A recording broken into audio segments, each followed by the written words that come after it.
তো 2019-এর পর তো আরেকটা বিশ্বকাপ মিস করলেন, 2026 টি-20 ওয়ার্ল্ড কাপ। ডিসিশন আগে থেকেই রেডি করেছিল যে আমরা যাবো না, এটা তো খুবই ফ্রাস্ট্রেটিং। ম্যাচ ভাইয়ের ওই জিনিসটা ভালো লাগতো যে বলের মুভমেন্ট ছিল, ভেরিয়েশনস ছিল। ওভারলোড হইলে যে কেউ ইনজুরিতে পড়বে, কারণ আমাদের তো অপশনস তো কম ছিল। Nahid Rana is very hard working. ফেমটা আসছিল কারণ আমি এসেই ভালো পারফরমেন্স করছি, জোরে বল করছি, aggression consistently 140+। Preparation wise, balance wise ভালো ছিল, প্রিপারেশনটা ভালো ছিল। রেজাল্ট আর আউটকাম তো আমরা বলতে পারতেছি না না খেললে। ইন্ডিয়ার সাথে আগের ম্যাচে আমি ব্যান্ড হলাম, আর টুর্নামেন্টের মাঝখানে কোনো ব্যান্ড হয় না। এবং আমার ব্যান্ড করার পর বেশ লেজেন্ডারি, অনেক ভালো ভালো লেজেন্ডারি প্লেয়াররাও টুইট করছিল যে that was unfair too. Riyad ভাইও অনেক দুষ্টামি করে, ঠিক আছে, মুশফিক ভাই, রিয়াদ ভাই, সবাই অনেক মানে ফান লাভিং। ক্রিকেটে আমার কিছুই কেড়ে নেয়নি, যাই দিছে আল্লাহ আমার ক্রিকেটের মাধ্যমে। কেমন আছেন সবাই? আবার স্বাগত জানাচ্ছি সিম্পলি সাইদের podcast program off screen with Sayeed Zaman. আজকে আমার অতিথি আপনাদের সবার পরিচিত তাসকিন আহমেদ, বাংলাদেশ জাতীয় দলের পেস বোলার। তাসকিন, কেমন আছেন? এই তো ভাই, আলহামদুলিল্লাহ ভালো, আশা করি আপনিও ভালো আছেন। আলহামদুলিল্লাহ, আপনাকে অনেক ধন্যবাদ আমার এই অনুষ্ঠানে আসার জন্য। এই প্রজন্মের একজন বোলার যাকে দেখে আপনার কথা মনে হয়, আপনাকে দেখে তার কথা মনে হয়, নাহিদ রানা। আচ্ছা, আপনার কি মনে হয় যে তার যে উনি এখন যে বয়সে, আপনার ওই বয়সে প্রবাবলি এর চেয়েতেও বেশি নেম ফেম আপনি অর্জন করেছিলেন? হ্যাঁ, আসলে আমি যখন ঢুকছি বাংলাদেশ টিমে 14 সালে আমার ডেবু হয়, তো তার পরপরই আমরা মানে ভালো মানে ওই 14, 15, 16 বেশ ভালো ভালো অর্জন আছে। ফার্স্ট ওয়ার্ল্ড কাপে কোয়ার্টার ফাইনাল, তারপর জিতলাম back to back home series, এবং এসেই তো বেশ একটা স্টারডম পাইলাম। তো ওই সময় আসলে সব কিছু, অনেক কিছু বুঝতে পারি নাই, কিন্তু বেশ একটা ফেম আর ক্রেজ এসেই পাইছিলাম আর কি। মানে কি বুঝতে পারেন নাই? মানে যে জিনিসটা বুঝতে পারি নাই সেটা হচ্ছে যে ফেমটা কেন আসছে। সর্বপ্রথম ফেমটা আসছিল কারণ আমি এসেই ভালো পারফরমেন্স করছি, জোরে বল করছি, অ্যাগ্রেশন কনসিস্টেন্টলি 140+, প্লাস ভালো ভালো টিমের এগেনস্টে ভালো করছি। তো এগুলা হচ্ছিল, এবং যখন যে ক্রেজটা হইল just because of my bowling, কিন্তু আমার মাথায় তখন এই জিনিসটা আসেই নেই যে আমার খেলার কারণেই এই আমার নেম ফেম, টাকা পয়সা, এন্ডোর্সমেন্ট সব আসতেছিল।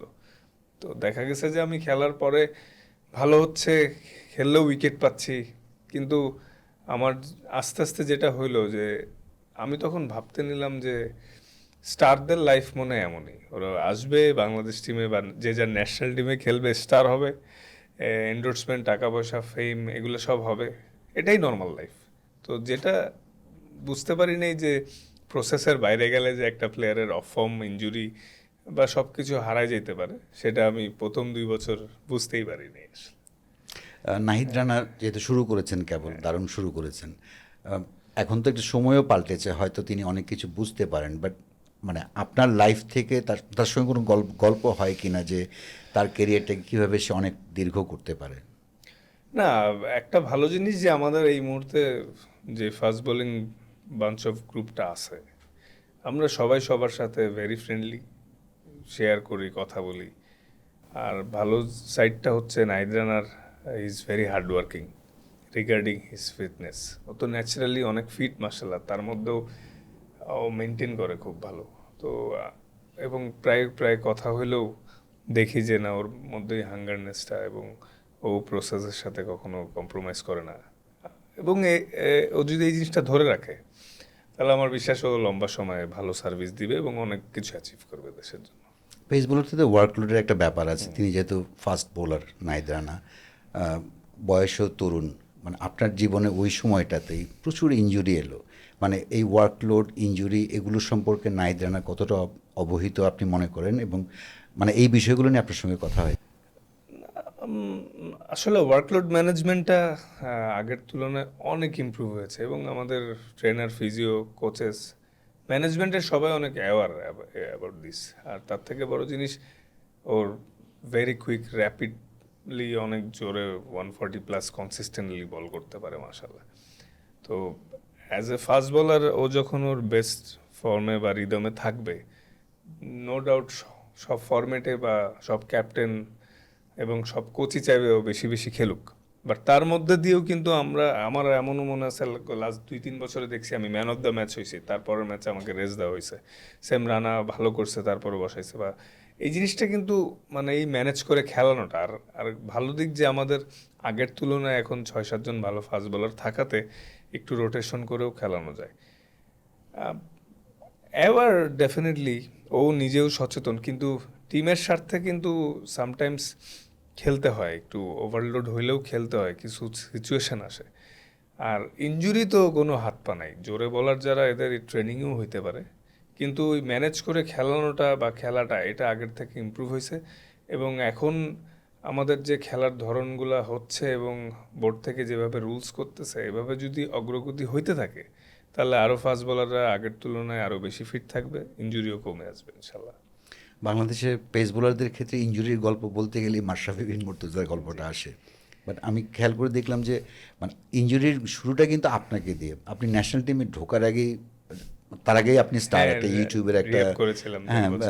13-14 বছর বয়স থেকে আপনি পরিচিত যে একজন জোরে বোলার আসছেন। তো আপনি ক্যারিয়ারের শুরু থেকেই এত ইনজুরি প্রবণ, এটা কি দৈহিক গঠনেরও একটা আলোচনা শুনেছিলাম যে লোয়ার পার্টটা হয়তো একটু উইক ছিল আপনার? না, টু বি অনেস্ট, ন্যাচারালি ফিটনেসের একটা ব্যাপার থাকে, কারো কোঅর্ডিনেশনের ব্যাপার থাকে, কেউ ন্যাচারালি দেখবেন। আমি শিওর যে আপনারা মানে স্কুল থেকেই, আমরা যখন স্কুলে যাই বা ফ্রেন্ডদের সাথে খেলি বা এলাকাতেও খেলি, 10 জন যদি আমরা খেলি, কেউ বেশি জোরে দৌড়ায়, কেউ একটু আস্তে দৌড়ায়, কারো ব্যালেন্সের প্রবলেম, কেউ হয়তো থ্রো ভালো মতো করতে পারে না। তো সবার দৈহিক গঠনটা সেম না। আর ঢাকা থেকে দেখবেন প্লেয়ার খুবই কম বেরায় বিকজ অফ দেয়ার লাইফস্টাইল আর মেনটেনেন্সের কারণে। তো আমি ছোট থেকে ন্যাচারালি অনেক স্ট্রং ছিলাম না আসলে। এবং আমি মানে হ্যাঁ, ফাস্ট বোলিং ওই জিনটা আল্লাহ তাআলা ন্যাচারালি দিয়েছে, কিন্তু ওই ওভারলোড হইলে ইনজুরি আসতো। পরবর্তীতে যখন রিহ্যাব, জিম, এক্সারসাইজ এগুলো মেনটেন করা শুরু করলাম, তারপরে আস্তে আস্তে কমলো। কিন্তু ফাস্ট বোলিং মানে একটু ন্যাচারাল, যদি কেউ অ্যাথলেটিক ফিজিকটা হয় সে বাড়তি বেনিফিট পায়। তো আমার যেরকম কোঅর্ডিনেশন বা অ্যাথলেটিজমটা একটু কম ছিল ছোট থেকেই, কিন্তু আল্লাহর মধ্যে ভালো বোলিং করা বা ফাস্ট বোলিং ওই জিনিসটা থাকাতে তো দেখা যায় যে সবার থেকে আমি একটু ডিফারেন্ট। যে সবার যদি সে 5 করলেই ও ফিট থাকতে পারে, আমার হয়তো 7 করা লাগে, জিনিসটা এরকম। কারণ আমি ন্যাচারালি খুব ফিট না আসলে। তো এই জিনিসগুলোতেই আমার অনেক সময় ইনজুরি হইতো, কোঅর্ডিনেশনের প্রবলেম ছিল, তারপর নির ইনজুরি বা বিভিন্ন জায়গায় ইনজুরি হইতো। তো এই ইনজুরি নিয়ে জিনিসগুলো নিয়ে আগাইতে আগাইতে মাঝে মাঝে একটু প্রবলেম ফেস করতাম আর কি। আপনার শুরুটা একটা বিশ্বকাপ দিয়ে বাংলাদেশের, মাশরাফি বিন মুর্তজা চোট পেলেন, হ্যাঁ, অদ্ভুত সব গল্প আছে, আমরা আসবো এখানে। তার জায়গায় আপনি গিয়ে খেললেন, তারপর ওয়ান ডে অভিষেক হলো 2015-তে 5 উইকেট। সেখান থেকে আমি কালকে খেয়াল করে দেখছিলাম যে 2015 থেকে 2026, 25 পর্যন্ত বাংলাদেশ প্রায় 180+ ওয়ান ডে খেলেছে, সেখানে আপনার কেরিয়ার মাত্র দেখলাম যে 88টা ম্যাচ। এটা নিয়ে কোনো আক্ষেপ আছে? না, আক্ষেপ এটা যে হয়তো যদি আমি ইনজুর্ড না হইতাম বা মাঝখানে 2 বছরের উপরে যে কোভিডের আগে বাদ ছিলাম সেটা না থাকতাম, মেবি ডিফারেন্ট স্টোরি হইতে পারতো। বাট ফ্যাক্টরটা হচ্ছে নো কমপ্লেন, আলহামদুলিল্লাহ ফর এভরিথিং।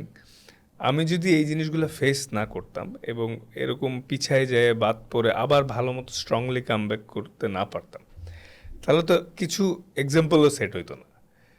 হয়তো আমি মানে মেবি 180টার মধ্যে বললেন যেটা প্রায় 90টার মতো মিসই করছি। এটার কারণে তো নিজের ইনজুরি, অফ ফর্ম, গাফলতি সব মিলেই ছিল। পরে বাদ পড়ছি, দেন মেহনত করে আবার আসছি, এখন খেলতেছি। বাট ভবিষ্যতে যে আসবে বা যারা খেলতেছে বা নেক্সট প্রজন্ম যারা আসবে, আমি শিওর এই এই এখন যে 7-8 জনের পাইপলাইন আছে ফাস্ট বোলিংয়ে, যাতে এটা ইন 5 ইয়ার্স টাইম যাতে 18-20 জনের হয় এরকম টপ কোয়ালিটির বলার।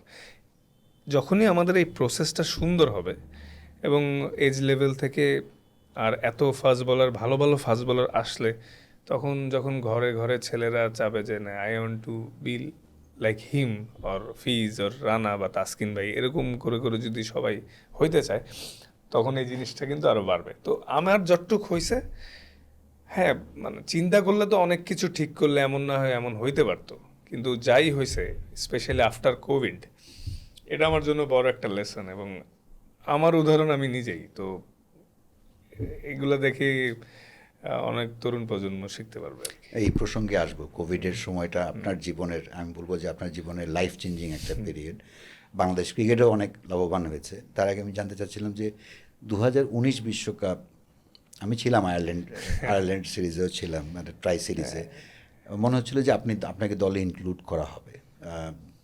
ওই ওয়ার্ল্ড কাপ মিস হওয়াটা কতটা আপনার জন্য দুঃখজনক ছিল? না, আমার এই লাস্ট ইন্টারন্যাশনাল 12 বছরের কেরিয়ারে ওই মোমেন্টটা আমার জন্য সবচেয়ে কষ্টকর ছিল। আমি আসলে বিপিএলে খুবই ভালো শেপে আসলাম এবং লাস্ট ম্যাচটায় রোপে পা টুইস্ট হয়ে আমার অ্যাঙ্কেলে ইঞ্জুরি হলো। প্রায় 3 মাস পরে আমি আবার ফিট হয়ে আয়ারল্যান্ডের সাথে দলে গেলাম, বাট অ্যাজ এ রিজার্ভ হিসাবে। আনফর্চুনেটলি আমার সুযোগ হয়নি, আমি অনেক কষ্ট পাইছি। আশা করছিলাম যে আমি এখন ফিট হয়ে গেছি দলের সুযোগ পাবো, কম্বিনেশন বা কোনো কারণে আমার সুযোগ হয় নাই। তো আমি যখন আয়ারল্যান্ড থেকে দেশে ফেরত আসি আমি খুব মনে একটা চাপা কষ্ট নিয়ে আসি, এবং আসার পরেও প্রথম কয়েকটা মাস কিন্তু ভাবছিলাম মেবি আই এম ডান, যে হবে না আর, কারণ মোটিভেশনটা কমে যাচ্ছিল। কিন্তু কয়দিন পরে মানে প্রিমিয়ার লিগেও খেলতে নামলাম, বোলিং ওরকম মনের মতো হচ্ছিল না। দেন আস্তে আস্তে আবার আল্লাহর রহমতে মোটিভেশন, এবং ভাবলাম যে ওকে যেসব জায়গাগুলো উইকনেস আছে সেগুলো যদি ইমপ্রুভ করে আমি আবার ঠিকমতো আসতে পারি, মেবি ভালো কিছু হবে। কষ্ট পেয়ে আসছি, এখন মনে হয় যে না ঠিক আছে, সব কষ্টের পিছনে ভালো কিছুও থাকে। ওই দিন যদি আমি খেলতাম ওয়ার্ল্ড কাপটা, জানি না কতটুক ভালো হইতো বা খারাপ হইতো, কিন্তু হইতে পারতো। এতদিনে আমি হয়তো আমার কেরিয়ারই শেষ। তো ওই সময় বাদ পড়ে কষ্ট পায়ে যে কামব্যাকটা করার সুযোগ হয়েছে, তো ওইটার জন্য আসলে আল্লাহ যা করে ভালোর জন্যই করেন। আমাদের প্রত্যেকটা মানুষের জীবনে এরকম সিচুয়েশান আসে। তো আফটার দ্যাট যখন আমি ভালো করছি, ওই সিচুয়েশনের কারণে আমি আল্লাহকে থ্যাঙ্কস জানাই যে না ঠিক আছে, ভালোই হয়েছে। 2019 বিশ্বকাপ মানে যেহেতু প্রিপারেটরি পর্ব থেকে দেখার সুযোগ হয়েছিল, আপনিও জানেন আমিও জানি।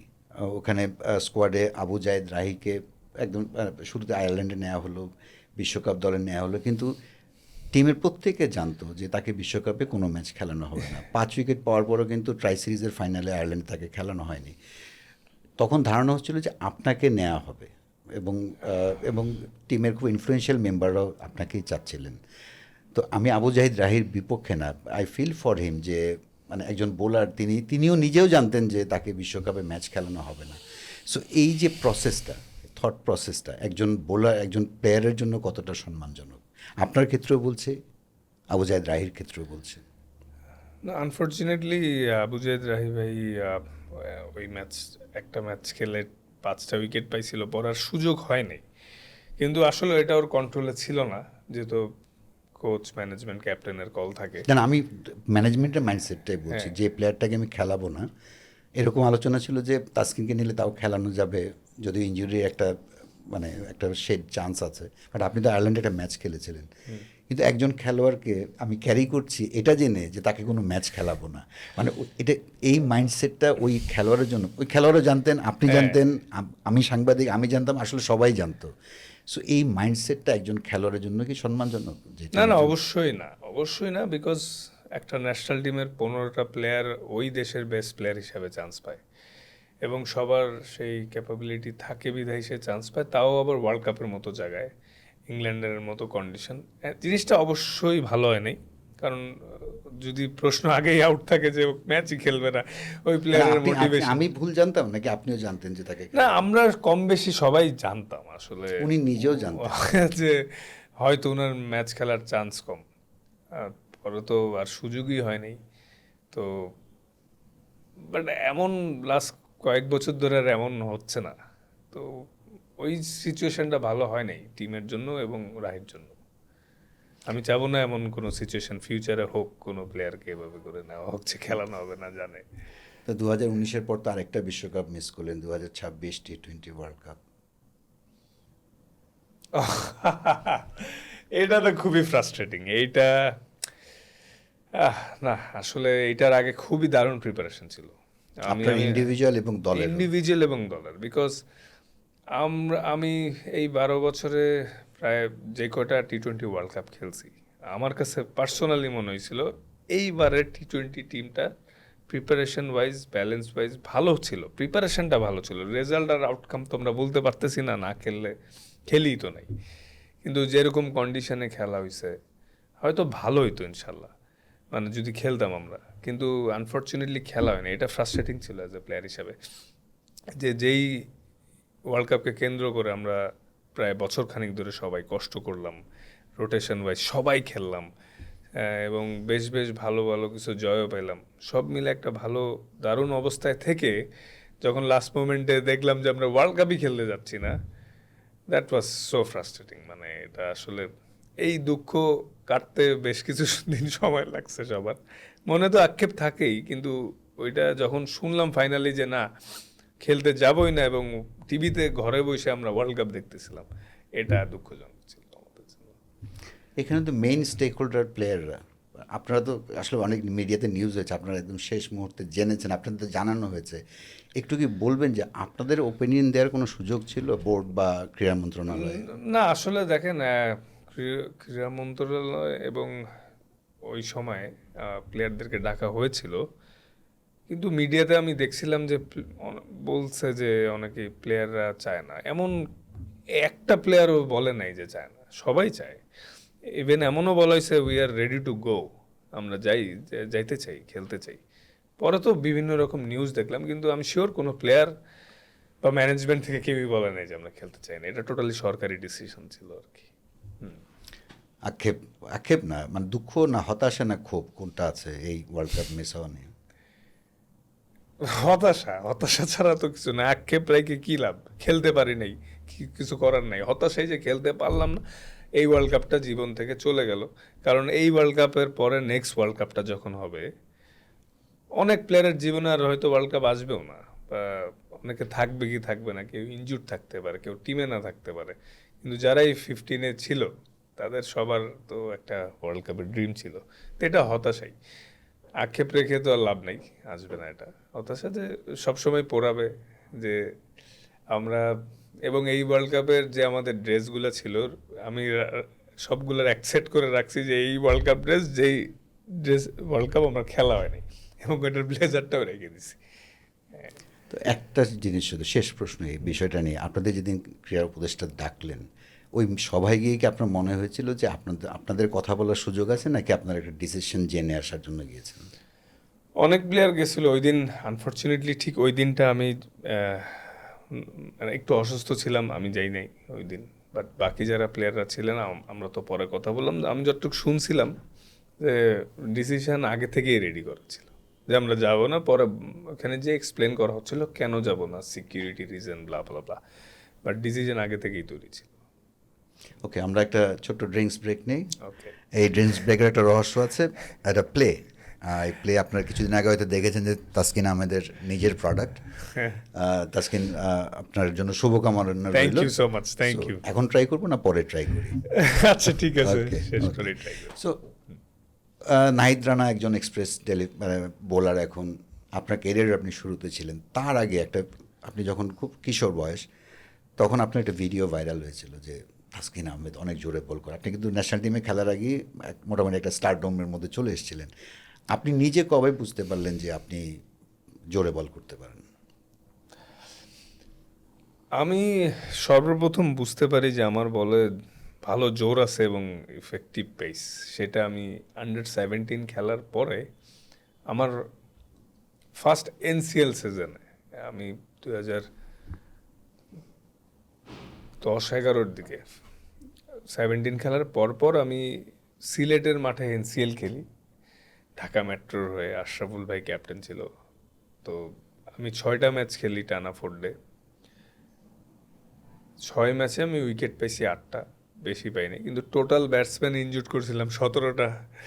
এবং আমার ফার্স্ট বল ছিল, আমি বাউন্সার মারছি, ওয়ান বাউন্সে 4 হয়েছে, তো বেশ জোরে বল হচ্ছিল। আমি শিওর স্পিড গান থাকলে 145+ হয়েছে। তো তখন তো বুঝি নেই। তো যদিও তার 1 বছর পর থেকে একটু ইনজুরি হয়েছে ওভারলোড থেকে, কিন্তু তখন বুঝতে পারলাম যে না, আমার বল জোরে হয় এবং ব্যাটসম্যানরা ভয় পাইতেছিল খেলতে। তারপরেই আস্তে আস্তে বুঝলাম যে না, আমার স্ট্রেংথের জায়গায় এটা মানে পেস ওই সময়, এটা নিয়ে আমি কাজ করতে চাই। আমি 150+ বল করতে চাই। যদিও অ্যারাউন্ড 150, 149.6 উঠছিল, 50 অফিসিয়ালি ক্লিক হয় নাই, বাট আমি 150 শিওর আমি বল করছি, যে হয়তো কিছু ডোমেস্টিকে বা স্পিড গান ছাড়া, এটাই আর কি। তো তখন থেকে বুঝতে পারলাম যে না, আমি জোরে বল করতে পারবো। ওই বয়স তো একটা নেশার মতো, জোরে বল করতে পারা, আপনি যেটা বললেন ব্যাটসম্যানদের মানে আঘাত হ্যাঁ, করতে পারা, হ্যাঁ। ওই এক্সাইটমেন্টও কি মানে সারা জীবন তো আর ক্যারি করা যায়নি, মানে এখনও তো নিশ্চয়ই কাজ করে, এখনও প্রবাবলি আপনি বলের কাজ নিয়ে বেশি হ্যাঁ, এখন অ্যারাউন্ড 140 বল করি। বিভিন্ন রকম মেজর ইনজুরি হয়েছে, যেটা হচ্ছে এই যে খেলতে নামি যখন, আহ, যারা ক্রিকেট খেলে নাই তাদের জন্য জিনিসটা বোঝা একটু ডিফিকাল্ট, বাট যারা খেলে, অ্যামেচার লেভেলেও যারা খেলে, তারা কিছুটা বুঝতে পারবে যে যখন কারো ইনজুরি থাকে বা গায়ে ব্যথা থাকে, সেটা নিয়ে পিক পেসে বল করাটা একটু ডিফিকাল্ট। ইভেন ব্যাটসম্যান হোক, বলার হোক, মানে মাঠে ফিল্ডিং করতে হয়, বিভিন্ন অ্যাক্টিভিটিসে সর্বোচ্চটা দেওয়া একটু ডিফিকাল্ট হয়। সামটাইমস পেন ম্যানেজ করতে হয়, বারে কমে। তো দেখবেন কিছু সিরিজে বা কিছু ম্যাচে ব্যথা বেশি বাইরে গেলে একটু ডাউন লাগে, বাট স্টিল মাঠে খেলতে নেমে গেলে কিন্তু ওগুলা কাউন্ট হয় না, তখন আউটকামই সবাই চিন্তা করে। বাট আই এম গ্ল্যাড যে ম্যানেজমেন্ট আর বিসিবি থেকে ফুল সাপোর্ট করছে, আর রিগার্ডিং মাই ইনজুরি সব কিছু সর্বোচ্চ ট্রিটমেন্ট দিয়ে কিভাবে আমাকে ভালো রাখা যায়। এবং অ্যাট দ্য সেম টাইম আমি নিজেও কিছুটা এখন বুঝতে পারছি how to manage your pain, body manage করা, ইনজুরি ম্যানেজ করে করে খেলা, এই জিনিসগুলো নিয়েই। হ্যাঁ, জোরে বল করা একটা অন্যরকম প্রশান্তির জায়গা। হ্যাঁ, বাট এখন যেটা হয় যে আমি যদি অ্যারাউন্ড 140 অ্যাকুরেট হই, বলে মুভমেন্ট ভেরিয়েশনস থাকে এবং ব্যাটসম্যানের রিড করতে পারাটা, এগুলো অনেক ইমপ্রুভ হয়েছে। এক্সপিরিয়েন্স হয়েছে তো বটেই। আন্ডার প্রেশার মোমেন্টে, এই কয়দিন আগে যখন পাকিস্তানের সাথে খেলা হচ্ছিল, লাস্ট ম্যাচটা সালমান আলী আগা 100 করলো, তো ওই সময় কিন্তু ম্যাচটা অনেক টাইট ছিল। তো ওই সময় আমি ওরা যখন আউট করতেছিলাম, তার আগে আন্ডার প্রেশারে দাঁড়ায় আমার কাছে নর্মালি লাগতেছিল সিচুয়েশনটা, এবং আমি বেশ বুঝতে পারতেছিলাম যে কি সিচুয়েশন হইতে পারে, ও কি শর্টস ট্রাই করতে পারে। এই জিনিসগুলো না অভিজ্ঞতা থেকেই আসে, এবং এমন অনেক সিচুয়েশন আমি মাইর খাইছি, ম্যাচ হারাই দিছি, আবার জিতাইছি। এই সিচুয়েশনগুলো যত যায়, এই জন্য এক্সপিরিয়েন্স ম্যাটার্স। আমাদের যারা বড় ভাইরা ছিলেন, তারা যখন অনেক দিন লম্বা সময় খেলে লাস্টের কেরিয়ারের শেষের দিকে এক্সপিরিয়েন্স হওয়ার পর ভালোভাবে ডেলিভার করছে বা কনসিস্টেন্সি ছিল, তো এই জিনিসগুলো আসলে অনেক হেল্প করে। আর জোরে বল করার মতো যে শান্তিটা, এটা অন্য কোনো কিছুতে নাই। অ্যাজ এ ফাস্ট বোলার এটা একটা অন্যরকম প্রশান্তি। ইভেন এখনও যখন উইকেটে হেল্প পাই, জোরে বল করতে থাকি, তো দেখা যায় তখন হাই 140তেও চলে যাই। তো rhythm, it's all about rhythm, pace all about rhythm. রিদমটা ব্রেক হয় ইনজুরি থেকে, বাট ইনজুরি যখন ঠিক হয়, একটা প্লেয়ার লম্বা সময় ফিট থাকে, তার রিদম ভালো হইতে থাকে, বোলিংয়ের মাসেল মেমোরিগুলো অ্যাডাপ্ট হইতে থাকে, তখন পেসও একটু ইনক্রিজ করে। আবার এটাও ঠিক, পেস কিছুটা ন্যাচারাল। কিছু বলার আছে অ্যারাউন্ড 130-135 করে, হয়তো সারা জীবনেও 140+ করতে পারে না। কিছুটা জিনিস ন্যাচারাল মাসেলের ব্যাপারে থাকে। রানা যেরকম মাসাল্লাহ ছাড়লেই 140+, 145-এর অ্যারাউন্ড আশেপাশে করতেই পারে। তো দোয়া করে সুস্থ থাকুক। ইনজুরি হইলে হয়তো একটু অফ রিদম আসতে পারে, বাট আবার ঠিক হয়ে যাবে। তো কিন্তু জোরে বল করার শান্তি অন্য কিছুতে নাই। আপনার জোরে বলের কথা বলছেন, আপনার শৈশবে মানে এই প্রজন্ম মাশরাফি বিন মুর্তজা মানেই বোঝে যে একজন ক্যাপ্টেন, মানে উনি যে পেস বোলার বোধহয় অতটা আলোচনা হয় না, বাট আপনার শৈশবে আপনি যে মাশরাফিকে দেখেছেন, how you felt about him? না, আমি যখন একদম ছোট ছিলাম, আমি আবার আন্ডার 15, 17, 19 এজ লেভেল সব গ্র্যাজুয়ালি খেলছি, 12 থেকে শুরু করে আবাহনী মাঠে প্র্যাকটিস করতাম ডিসকভারি ক্রিকেট একাডেমিতে। তো তখন দেখা গেছে আমি একদম যখন ছোট তখন মাশরাফি ভাই রেগুলার খেলছে এবং দেখতাম মাশরাফি ভাইয়ের অ্যাগ্রেশন, জোরে বল করা, হ্যাঁ অ্যারাউন্ড 140-তে করছে সব সময়। এই জিনিসটা তো তখন খুব রেয়ার ছিল আমাদের বাংলাদেশে। হ্যাঁ, তার কিছুদিন পর রুবেল ভাই আসলো, বাট তো ম্যাচ ভাইয়ের ওই জিনিসটা ভালো লাগতো যে বলের মুভমেন্ট ছিল, ভেরিয়েশনস ছিল। তো ওনাকে দেখেই বড় হয়েছি। তো তখন আমাদের দেশের আইডল তিনিই ছিলেন আমার। হ্যাঁ, তো দেখে দেখে বড় হওয়া ভালো লাগার একটা জায়গা। তার সঙ্গে আপনার সম্পর্কের অনেকগুলো ধাপ আছে, আমি জানি, সেগুলো নিয়ে পরে আসবো।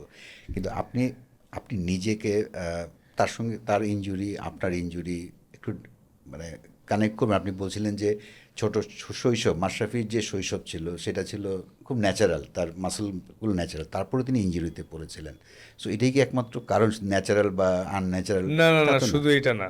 কারণ মাশরাফি ভাই তো ছোট থাকতে অনেক ফিট ছিলেন, স্ট্রং, খুবই স্ট্রং ছিলেন। So it's not all about natural fitness. Natural ফিটনেসে থাকলে হেল্প হয়, বাট ওভারলোড হলে সে যতই স্ট্রংগেস্ট ফাস্ট বলার হোক, ওভারলোড হলে যে কেউ ইঞ্জুরিতে পড়বে। কারণ আমাদের তো অপশনস তো কম ছিল। যারাই ছিলেন তারা ওই সময়ের গ্রেট বলার, বাকি যারা ছিলেন মাশরাফি ভাই ছাড়া।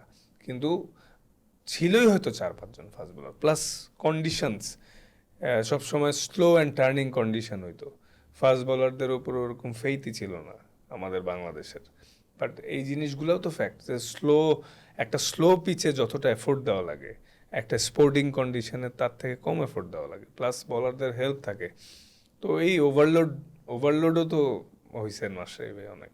তো এর জন্য মাশরাফির একটু ডিসিপ্লিনের বোধহয় ঘাটতি ছিল, মানে উনি নড়াইল চলে যেতেন বাসে চড়ে, মানে তার ছিল ওই ওই হ্যাঁ, কিছু ক্ষেত্রে ডিসিপ্লিনারি যে ঘাটতি ছিল মানে এগুলা, ওই কিন্তু ওই সময়টাও একটা বিবেচনা, ওগুলোকে ওভাবে হয়তো বোঝাননি বা মানে হ্যাঁ এখন অনেক এখন যেটা হ্যাঁ, মাশরাফি ভাইয়ের সাথে বোলিং নিয়ে যখন আমরা কথা বলতাম তখন কিন্তু ম্যাচও আমার শেয়ার করছে যে দেখো আমি কিন্তু আফটার দ্য গেম আমি ড্রাইভ করে নড়াইল গেছি, আসছি রাত্রে অন টাইমে না না, ঘুমাই এক নাই। সময় বাসে যেতেন আসতেন, গাড়ি তো পরে। হ্যাঁ, তো মানে যেটা বলছে আমার, তো রাত্রে ঘুম, খাওয়া দাওয়া এগুলা ঠিক মতো মানে করতো না, বা তারপরও খেলতো, জোরেই বল করতো। পরে এইসব অনেক কিছু মানে মানে অ্যাডভাইস হিসাবে দিছে, এবং আসলেই তাই দেখছি যে না, as a fast bowler discipline life lead না করলে ভেরি ডিফিকাল্ট। কিন্তু ফাস্ট বোলারদের ওয়ার্ল্ড ওয়াইডই তো লাইফ অত ডিসিপ্লিন না, মানে একটু ক্রেজি, ওরা একটু ক্রেজি। এবং পাগল জিনিসটা আসলে জোর করে সাজতে গেলে এটা মানে ধরা পড়ে যায় বা বোঝা যায়। কিন্তু ফাস্ট বোলারদের আমিও দেখছি 95% ফাস্ট বোলারদের ভিতরে একটা ডিফারেন্ট জিন কাজ করে মনে হয়, যে না, দে আর ক্রেজি অ্যাবাউট সব কিছুতেই। সামটাইমস ট্রেনিং হোক বা অফ দ্য ফিল্ড হোক। কারণ এত কষ্টের কাজ, 24-25 মিটার মিনিমাম রান আপ নিয়ে গায়ের সর্বোচ্চ জোর দিয়ে বল করা। টেস্ট ম্যাচে তো 15-20 ওভারও বল করা লাগে মিনিমাম, ওয়ান ডেতে 10 ওভার, এই গরমের condition, plus 50 over fielding, extra training. তো এই জিনিসটা এনজয় না করলে কেউ করাটা অনেক ডিফিকাল্ট। মানে আমাদের আমাদের যেরকম ওয়েদার, এরকম ওয়েদারে জনসাধারণ যারাই আছেন, আমি শিওর সবারই তো ঘর থেকে বেরোইতে হয়। একটু দেখা গেলো বাসা থেকে ব্যাংকে গেল হাইটে হাইটে, আইসে মেবি বাসায় সেই লেবুর শরবত খাইতেছে গরমে, কিছু করার নাই। তো এই গরমে আমাদের ফাস্ট বোলিং করতে হইতেছে। তো ওই প্যাশন, ন্যাচারাল ভিতরে কিছু একটা আছে, বা ওই পাগলামি, এগুলোই আসলে ফাস্ট বোলারদের উপরে যেতে সহায়তা করে। এবং ফাস্ট বোলারদের ভিতরে ওই জিনিসটা হার না মানার একটা জেদও বেশি থাকে আমার কাছে মনে হয় অন্যদের তুলনায়। আপনার জীবনে তো আরও অনেক স্মরণীয় ঘটনা আছে, মানে একটা নেন হতাশার গল্পটা বলি। 2016 টি-20 বিশ্বকাপ, শুধু ইনজুরি না, মানে বোলিং অ্যাকশনটা নিয়ে প্রশ্ন উঠলো এমন একটা সময়, পুরো বিশ্বকাপে বাংলাদেশ সুপার 10-এ গেছে, একটা ইম্পর্টেন্ট ম্যাচের আগে এলো। খবরটা কিভাবে পেয়েছিলেন, কি প্রতিক্রিয়া হলো যে তাসকিন আহমেদের বোলিং অ্যাকশন, আপনি এবং আরাফাত সানি দুজনের বোলিং অ্যাকশনের প্রশ্ন উঠলো? না, ওইটা খুবই সারপ্রাইজিং ছিল। নেদারল্যান্ডের সাথে জাস্ট ম্যাচটা জিতলাম, টাইট হয়ে গেছিল ম্যাচটা, লাস্টের দিকে আমি বেশ দারুণ ইয়র্কার মারতেছিলাম, জিতলাম। ম্যাচ শেষের পরে আমাকে হিটস্ট্রিক এসে বলল যে তোমার বোলিং কোচ তখন বোলিং বাংলাদেশ। অ্যাকশন মানে এরকম মানে ডাউট, মানে সাসপেক্টেড বোলিং, সেটা আমি বললাম কোন বল? কাউকে যখন মানে বোলিং অ্যাকশনে কিছু সাসপেক্ট করা হয় বা চাক ধরা হয়, সেটার কিন্তু একটা ইয়ে থাকে যে পার্টিকুলার বল থাকে যে তোমার অমুক বলটা বা স্লোয়ারটা বা ইয়র্কারটা বা বাউন্সারটা এরকম কিছুই না, বলতে 24টা বলি। তো এটা খুব সারপ্রাইজিং ছিল এবং আমার মনে হয় না আমি আদৌ ওই সময় বোলিং অ্যাকশনে সাসপেক্টেড ছিলাম কিনা। তো ঠিক ইন্ডিয়ার সাথে আগের ম্যাচে আমি ব্যান্ড হলাম, আর টুর্নামেন্টের মাঝখানে কোনো ব্যান্ড হয় না। এবং আমার ব্যান্ড করার পর বেশ লেজেন্ডারি, অনেক ভালো ভালো লেজেন্ডারি প্লেয়াররাও টুইট করছিল যে that was unfair to me. এবং ঘটনাগুলো খুব দ্রুত ঘটলো ধাপ নেদারল্যান্ডস ধাপ, ম্যাচের হ্যাঁ, মধ্যে 2-3 দিনের মধ্যে। চেন্নাইতে আপনারা একটা ম্যাচ খেলে আমি পরের দিন সকালবেলা যে টেস্ট দিতে গেছি, তারপরের দিন রেজাল্ট আসছে, তারপরের দিন খেলায় আমি খেলতে পারবো না। জিনিসটা খুবই, পরীক্ষা দেওয়ার পর তো পাকিস্তানের এগেনস্টে খেললেন, ভালো বোলিং হ্যাঁ, করলেন। ইন্ডিয়ার ম্যাচের আগে খেললাম না কেন? তাহলে পাকিস্তানের ম্যাচের আগেও আমার অফ করতো। তো জিনিসটা ওয়াই, মানে এমন কেন হবে? হইলে সবার জন্য সব রুল সেম হওয়া উচিত ছিল। তো এই জিনিসটা অবশ্যই সুখকর ছিল না এবং আনফেয়ারও ছিল আমার কাছে মনে হয়। তার মানে আমরা বাইরে যে রিউমার আমরা শুনেছি যে এটা একটা বড় দলের একটা ইন্ধনে হয়েছে, মানে আপনারও কি সেম ফিলিং হয়েছিল তখন? মাশরাফি খুব মানে তিনি ইমোশনাল হয়ে গিয়েছিলেন, কোচ রীতিমতো মানে প্রেস কনফারেন্স আউটবার্স করেছিলেন, আপনার ওই ঘটনাগুলো মনে আছে? হ্যাঁ, মনে আছে। আমরা মানে ক্রিকেট বোর্ড থেকে কনসিস্টেন্টলি আইসিসিতে কথা বলা চলতেছিল যে ওকে, ওর যদি সাসপেক্ট হয়েই থাকে তাহলে ওয়াই নট আফটার টুর্নামেন্ট ওকে টেস্ট করা। জাস্ট রাতারাতি টুর্নামেন্টের মাঝখানে 2 দিনে টেস্ট করে আমি 3টা ম্যাচ খেলে ফেলানোর পরে এরকম অবস্থা তো হইতে পারে না। ঠিক আছে, এবং ইন্ডিয়ার সাথে ম্যাচের আগের দিনই আমার ব্যান করা হয়েছে। ওরা তো টেস্ট দিয়ে খেললাম, তো তখন থেকে এখন পর্যন্ত 10 বছর হয়ে গেল, তো কিছুই তো হইল না আর। আপনি যে কারেকশন করেছিলেন, কি কারেকশন করেছিলেন? কি কারেকশন করবো? জাস্ট আমাদের দেশে আল্লাহ বেহেস্তে নসিব করুক মাহবুব আলী জাকি স্যার, তার সাথে ক্রিকেট বোর্ড থেকে তার দায়িত্ব দেওয়া হয়। আমি আর স্যার প্র্যাকটিস করলাম, কিছু করে অস্ট্রেলিয়া গেলাম, পরীক্ষা দিলাম, পাশ করলাম, এরপর খেলতেছি।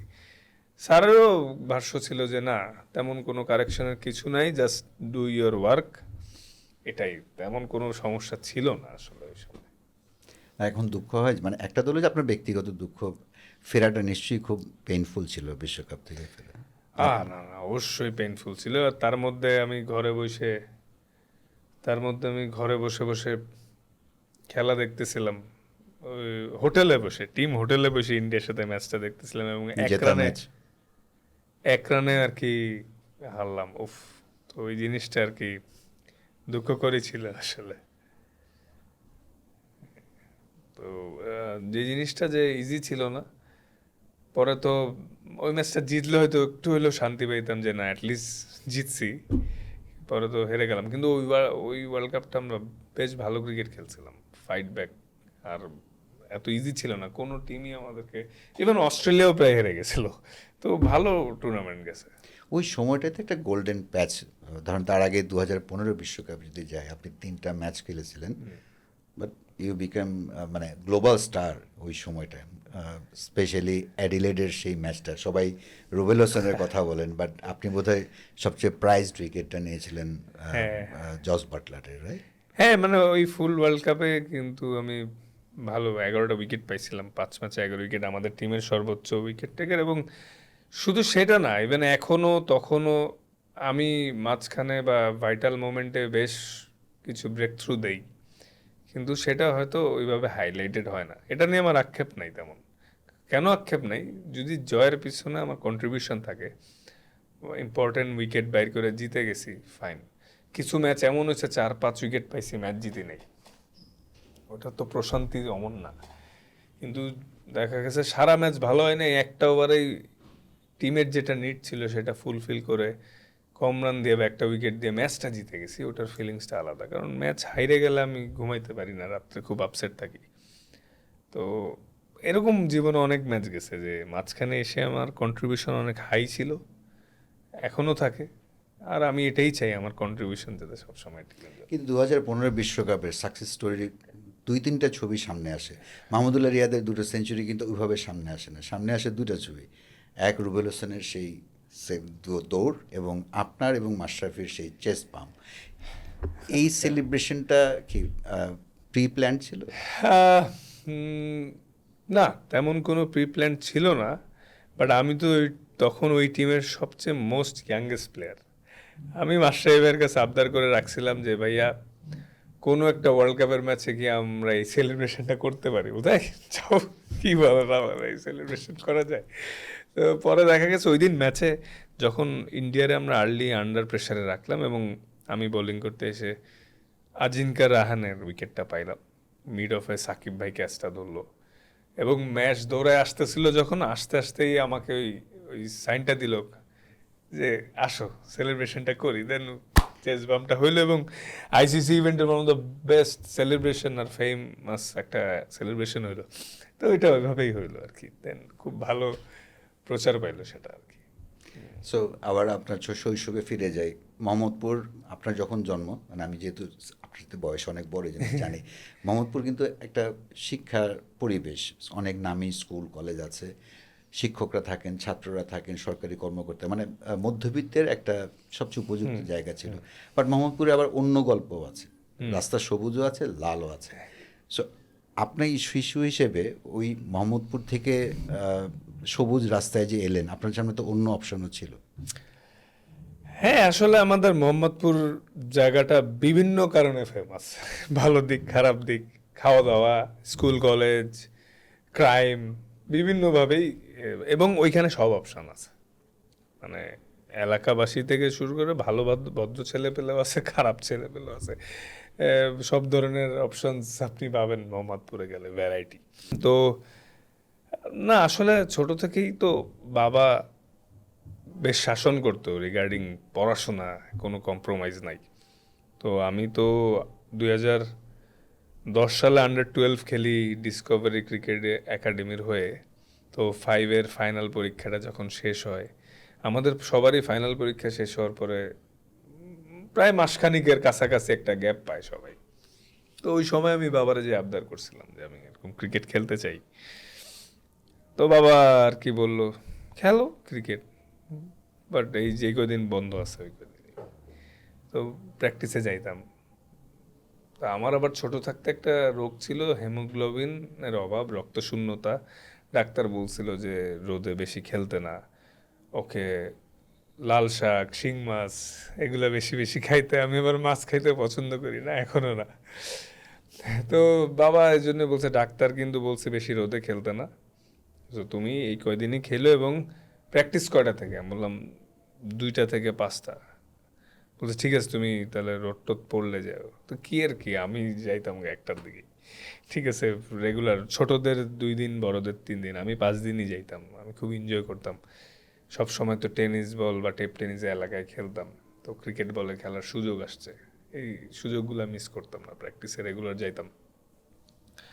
দেন বাবা একদিন হঠাৎ মনে হয় দেখতে গেছিল, দেখতে যেয়ে বলে যে, মানে দেখিও যায় যে কই যায়, কিভাবে কি করে, যে একদিন দাঁড়ায় দাঁড়ায় প্র্যাকটিস দেখতেছিল। পরে আমাদের যে কোচ, আমার সর্বপ্রথম কোচ সাজু স্যার, সে তখন বাবারে বলে একদিন যে ওরে আপনি একটু সুযোগ দিতে পারেন, ওকে একটু সুযোগ দিতে পারেন, বিকজ ওর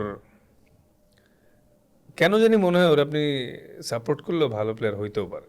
তখনই আস্তে আস্তে মাঝে মাঝে যখন রাত্রেবেলা বা ডিনারে বা লাঞ্চে খাইতে বসতাম, আমরা এখনও আল্লাহর মধ্যে জয়েন্ট ফ্যামিলিতেই থাকি, তো খেলার টপিকটা মাঝে মাঝে উঠে আসতো, কেমন হচ্ছে প্র্যাকটিস, এই সেই, সামনে কি খেলা। আন্ডার 12 খেললাম, 17, 14, এভাবে করে করে গ্র্যাজুয়ালি গেলাম তো।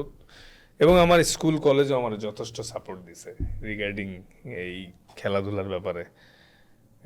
ম্যাট্রিক, এসএসসি, এইচএসসি 2 সময়ই আমি, এসএসসির সময় তো জাস্ট 17 গেলে প্রিমিয়ার লিগ খেললাম, প্রিমিয়ার লিগের সুপার লিগটা খেললাম না, বিকজ অফ এসএসসি পরীক্ষা ছিল। আমি ফার্স্ট ওল্ড ইউএচএস ক্লাবের হয়ে খেলি 2010 সালে। বাবুল স্যার কোচ ছিল, খালেদ মাহমুদ সুজন স্যার আমার ওইখানে পিক করে ফার্স্ট বলে যে এখানে খেলো। তো আমি, আমাদের টিম সুপার লিগে ওঠার পরও আমাদের ওই টিমের ম্যানেজার, কোচ সবাই বলতেছে না, ইউ গো হোম, এসএসসি পরীক্ষাটা। বললাম, না প্রিমিয়ার লিগের সুপার লিগ খেলবো না। বলছে না বহুত খেলতে পারবা, পরীক্ষাটা দাও। তো কি আর করার, পরে পরীক্ষা দিলাম, পরীক্ষা দিয়ে পাসও করলাম, ভালো হইলো। দেন ইন্টার পরীক্ষার আগ দিয়ে আন্ডার 19 খেললাম। তো এভাবে করে গ্র্যাজুয়ালি আস্তে আস্তে বেড়ে ওঠে। মানে সাপোর্টটা আসলে সব রকমেরই ছিল, সব রকমের মেন্টাল ছিল। গ্রোথ, একাডেমিক গ্রোথ, সব কিছু ছিল। আন্ডার 19 ন্যাশনাল বললাম যে 2012 সেই ওয়ার্ল্ড কাপে আপনি অনেক ভালো বোলিং করলেন। জি। ওটা কি আপনাকে আরো বেশি লাইমলাইটে নিয়ে আসলো? জি অবশ্যই, কারণ আন্ডার 19-এ যখন আমরা ক্যাম্প করি, আমার জীবনের প্রথম ট্যুর এশিয়া কাপ হওয়ার কথা ছিল। আমি এক্সাইটেড ছিলাম মালয়েশিয়াতে খেলা, আমি কখনো বাইরের দেশে যাইনি। আমি এক্সাইটেড ছিলাম বাইরের দেশে যাব, খেলবো বাংলাদেশের জার্সি পরে, হোক আন্ডার 19, বাট আমার জন্য তো অনেক বড় কিছু ছিল তখন। কি হলো, লাস্ট মোমেন্টে আমার হাঁটুর যে ইনজুরিটা, টেন্ডন, ওইখানের ব্যথা অনেক বেড়ে গেল। ফিজিও বললো যে, ম্যানেজমেন্ট ডিসিশন নিল 1.5 মাস পরে আন্ডার 19 ওয়ার্ল্ড কাপ অস্ট্রেলিয়াতে। এই এশিয়া কাপের থেকেও অস্ট্রেলিয়াতে তাসকিনের ওয়ার্ল্ড কাপ খেলাটা ইম্পর্টেন্ট বেশি, ওকে রিহ্যাব করে ফিট করা লাগবে। তা আমি তো মন খারাপ করলাম, এবং যেদিন মানে টিম ফ্লাই করলো মালয়েশিয়া, আমি আমার বাবাকে জড়ায় ধরে অনেক কান্নাকাটি করছিলাম যে না, আমার ওয়ার্ল্ড কাপ, আমি এশিয়া কাপটা মিস করলাম। কিন্তু পরবর্তীতে যখন আমি রিহ্যাব এক্সারসাইজ সব কিছু করে আন্ডার 19 ওয়ার্ল্ড কাপ খেলতে গেলাম, আই বোল্ড রিয়েলি ওয়েল। আমরা কোয়ার্টার ফাইনাল খেলে অস্ট্রেলিয়ার সাথে আনফর্চুনেটলি ওই ম্যাচটা হারি, কিন্তু কোয়ার্টার ফাইনালে উঠছি। ওইখানেও আমি 11 উইকেট পাই, হায়েস্ট উইকেট টেকার হয়ে আমাদের টিমের হয়ে। 6 ম্যাচে 11 উইকেট, ভালো বোলিং করলাম। ওখান থেকেই আস্তে আস্তে বোর্ডের গুড বুকে আসা, তারপর সবার চোখে পড়া, সেই বিপিএলও খেললাম। 2013-তে হ্যাঁ, ওখানে তখন তো প্রথম ওই ম্যাচে team-এ- 4 উইকেট, মানে হ্যাঁ, না গুড স্টার্ট। সেমিফাইনালটায় 4 উইকেট, ফার্স্ট ম্যাচটা 1 উইকেট পেলাম, এবং ওই ম্যাচটা ওই Chattogram Chittagong Kings, Chittagong Vikings, Viking. Chittagong Kings, Chittagong আমার কিংস, মনে রাখা কঠিন। অনেকগুলা তো চিটাগাং কিংসে সামির ভাইদের টিম, সুজন স্যারই আমার পিক করছিল। তো আমাদের টিমে সব স্টার, শন টেট আমি একসাথেই খেলছি, সে আমাদের বোলিং কোচ। মাঝে মাঝে ওই ঘটনাও বলে হাসাহাসি হয়। টিমে সব স্টার প্লেয়ার, বোলিংয়ে কে Shaun Tait, Jacob, Kevon Cooper, Rubel ভাই ন্যাশনাল টিমের টপ বোলার, তো পিক ফর্মে রুবেল হোসেন। হ্যাঁ, তারপর আরও বেশ ভালো ভালো প্লেয়াররাই ছিলেন। ওইখান থেকে আমাদের টিম যখন কনফার্ম হয়ে যায় যে আমরা সেমিতে কোয়ালিফাই করব, লাস্ট ম্যাচটা আমাকে খেলানোর পরে সেমিফাইনাল ম্যাচটা আমাকে খেলার বিপক্ষে ফুল ম্যানেজমেন্ট, কিন্তু সুজন স্যার বললো না, আমি ওরা খেলাবো। এবং ওই দিন আমি খেলে 4 উইকেট পাই, আমরা ফাইনালে যাই, আমি ম্যান অফ দ্য ম্যাচ হই। $500 এবং $500 ফাইন দেই। জরিমানা হয়েছিল আমার অ্যাগ্রেশন আর কিছু ওয়ার্ডসের জন্য ব্যাটসম্যানের সাথে। বাট ঠিক আছে, ওভাবেই উঠা আস্তে আস্তে। তারপর 2014 বিশ্বকাপ গেল, ভালো করলেন, কিন্তু আপনার সবচেয়ে ভালো ম্যাচ যেটা, মানে শুরু ইনিশিয়ালি ভারতের বিরুদ্ধে মিরপুর স্টেডিয়ামে ডেবু, হ্যাঁ। 5 উইকেট, ওয়ানডেতে ডেবু হলো, 5 উইকেট পেলেন, কিন্তু আপনার দল 58 রানে অল আউট হয়ে গেলে স্টুয়ার্ট বিনি became the man of the match. কতটা ফ্রাস্ট্রেটিং ছিল? মানে আপনার কেরিয়ার যদি দেখেন, T20 আন্ডার 19 ওয়ার্ল্ড কাপে আপনি ভালো করলেন, দল আলটিমেট গোল অ্যাচিভ করতে পারেনি, নিজের প্রথম ওয়ানডেতে এত ভালো বোলিং করা এবং 58 রানে অল আউট হয়ে যাওয়া বাংলাদেশের একজন ইয়াং ডেবুটেন্ট হিসেবে, হাউ ওয়াজ ইট ফিলিং? না, সর্বপ্রথম আমি খুবই এক্সাইটেড ছিলাম আমার ওয়ানডেতে ডেবু হবে, তাও ইন্ডিয়ার মতো টিমের সাথে ডেবু হইলো। 105-এ ওরা অল আউট হইলো, আমি 5 উইকেট পাইলাম। এটা তো স্বপ্নের থেকেও বেশি কিছু ছিল। দেন ড্রেসিং রুমে যখন বোলিং শেষ করে গেলাম, ভাবতেছিলাম ওকে, আমার আজকে কে পায়, ডেবু ম্যাচে ম্যান অফ দ্য ম্যাচ। গোসল টোসল করলাম, ব্যাটিং করতে তো হবেই না। ফ্রেশ হয়ে খেলা দেখতেছি, হঠাৎ করে দেখি যে উইকেট গেল কয়েকটা, তারপরে দেখি আরও একটা গেল। গোসল করে আসতে আসতেই বলছে এই প্যাট পর, তাড়াতাড়ি প্যাট পর। আমি কিসের কি ম্যান অফ দ্য ম্যাচ, প্যাট পরে গেলাম ব্যাটিংয়ে। আলামিন ভাই ছিল, আমি ছিলাম। আলামিন ভাই বলছে বল অনেক সুইং করতেছে, আমি ঠেকাচ্ছি, তুইও ঠেকা। অল আউট হয়ে গেলাম। ঠিক আছে, তো এই আর কি ফানি মোমেন্ট ছিল অনেক, কিন্তু ওই ম্যাচটা জিততে পারলে অনেক স্মরণীয় হইতো। আমি তো এই জন্যই আসলে ওই যে এক্সপেরিয়েন্স যে ম্যাটার জীবনে, কোনো কিছু শেষ না হওয়ার আগে আগেই প্রত্যাশা করা ঠিক না। ভাবছিলাম ম্যান অফ দ্য ম্যাচ হবো, পরে তো হাইরে গেলাম। তো ওইটা মজা ছিল আর কি, স্মরণীয়। আপনি ক্যারিয়ারের মাঝামাঝি সময় থেকে খুব চেষ্টা করছেন অলরাউন্ডার হওয়ার, মানে ব্যাটসম্যানশিপটা গ্রো করলো না কেন আপনার মধ্যে? না আসলে একদম প্রপার অলরাউন্ডার হওয়ার কখনো ওইভাবে ট্রাই করি নাই, কিন্তু যেটা চাইছি যে না, একজন ডিপেন্ডেবল ট্যালেন্ডার হওয়ার জন্য। যে না, আমাদের specially test match, one day match, even T20 যে কোনো সিচুয়েশনেই একটা ট্যালেন্ডারের থেকে 15-20 রান অনেক হেল্প হইতে পারে। যেটা হয়েছে যে আমার আসলে বোলিং করা বাদেও আমার ফুল বডি রিহ্যাবিলিটেশন করতে হয়, জিম এক্সারসাইজ মেনটেন করতে হয়, সাথে ব্যাটিং। তো মাঝে মাঝে মানে ব্যাটিংয়ের প্রতি প্র্যাকটিসটা হয়তো একটু কম হয়েছে মাঝখানে, ইমপ্রুভ হচ্ছিল, বাট স্টিল ওই পটেনশিয়ালটা আছে। আই হোপ আবার আসবে। মানে দেখা গেছে যে অন্য ওই বডি ম্যানেজ করতে করতে ব্যাটিংয়ে জোর দেওয়াটা কম হয়েছে আর কি, এটাই। আপনার বোলিংয়ে কার প্রভাব সবচেয়ে বেশি, ওটিস গিবসন ইমপ্রুভমেন্টে এবং অথবা শন টেট, কাকে বেশি কৃতিত্ব দেবেন? নো ডাউট দুইজনই খুবই ভালো কোচ, বাট আমার কোভিডের পরে ওটিস গিবসন, মানে বিদেশি কোচদের মধ্যে ওটিস গিবসন দ্বারা আমি সবচেয়ে বেশি উপকৃত হয়েছি। মানে এটা কি স্কিল ওয়াইজ নাকি মাইন্ডসেট বা planning? Skill wise technically tactically আমাকে নিয়ে সে অনেক কাজ করেছে, অনেক স্পট বোলিং করাইছে। প্লাস আমার তো একটা সময় সুইং টুইং তেমন কিছু করতো না, খালি হয়তো একটু ইনকাট হইতো বা সোজাই যাইতো। তো এখন যে মুভমেন্টটা, এটার জন্য রিস্টে যে ইমপ্রুভমেন্টটা, সেটার পিছনে ওর অনেক ভূমিকা আছে। আর পেস বোলিং ইউনিটি যে ট্রান্সফরমেশন, একসময় আপনি মুস্তাফিজ, তার আগে Mashrafe, Rubel Hossain, Tapash Baishya, Sadat Hossain Rajib, in and out, কিন্তু বাংলাদেশের একসঙ্গে চারজন পেস বোলার খেলানোর মানে ওই দুঃসাহসটা বাংলাদেশের ছিল না। এখন মনে হচ্ছে সেটা করা সম্ভব। মানে এই ট্রান্সফরমেশনটা কীভাবে দেখেন আপনি? না, এটা খুবই ভালো দিক। না, আমরা কিন্তু 2016 সালেও 4টা ফাস্ট বলার খেলছিলাম একটা ম্যাচে, একটা ফুল সিরিজেই বলা চলে, ইন্ডিয়ার এগেনস্ট। তো ফাস্ট বোলারদের ইমপ্রুভমেন্টের জন্য কন্ডিশনটাও ফ্যাক্ট, সেটা হইতে হবে ডোমেস্টিক থেকে, একদম এজ লেভেল থেকে। ওই কালচারটা বিল্ড করতে হবে যে 3টা সিনিয়র মিনিমাম খেলতেই হবে। তাহলে কি হবে, আমাদের যেই ল্যাকিংসটা, ফাস্ট বোলিং অলরাউন্ডার বা ফিনিশিংয়ে বেন স্টোকসের মতো প্লেয়ার, প্যাট কামিন্সের মতো এরকম যে ট্যালেন্ডার, যে who can bat very well বা পাওয়ার আছে, ফাস্ট বোলারদের কিন্তু রিস্টে মেজরিটি বেশি পাওয়ার থাকে। আমাদের ফাস্ট বোলারদের ব্যাটিংয়ের টেকনিক্যালি দিকটা ভালো থাকে না দেখে আমরা পারি না। কিন্তু এই কালচারটা অনেক ইমপ্রুভ হয়েছে। আগে হয়তো কালে ভদ্রে খেলা হইতো, বাট এখন যেটা যে কোনো কন্ডিশনে শুধু আমি আপনি না, সবাই কনফিডেন্টলি বলতে পারবে ঠিক আছে আমরা 3টা সিমার ইজিলি খেলতে পারবো, 4টাও হয়তো খেলানো যাইতে পারে। তো এই কালচারটাই আমাদের আরও যত এজ লেভেল থেকে হবে।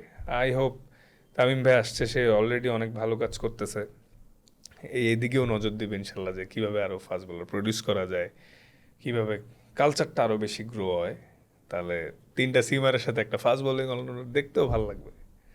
ফাস্ট বোলিং অলরাউন্ডার তো এখনো খোঁজা হচ্ছে বলে খোঁজা হচ্ছে, আসলে খোঁজা হচ্ছে, বিকজ আমাদের ওরকম ওইভাবে তো নাই, বাট খোঁজা হচ্ছে। মানে এখন ফাস্ট বোলিং অলরাউন্ডার তো হইলেই হবে না, আপনিও যদি বোলিংয়ের সাথে ব্যাটিং করেন আপনি তো অলরাউন্ডার হয়ে যাবেন না। কতটুকু ইম্প্যাক্টফুল, ইফেক্টিভ মডার্ন ক্রিকেটে একটা ফাস্ট বোলিং অলরাউন্ডারেরও তো বোলিংয়ে অ্যাটলিস্ট মিনিমাম পেসটা থাকতে হবে, ওই স্কিলটা থাকতে হবে, ব্যাটিংয়ে ওই ভরসাটা থাকতে হবে, যেটা আমরা সাবকন্টিনেন্টে, ইন্ডিয়াতে রিসেন্টলি তো বেশ ইমপ্রুভ হয়েছে আগের চেয়ে।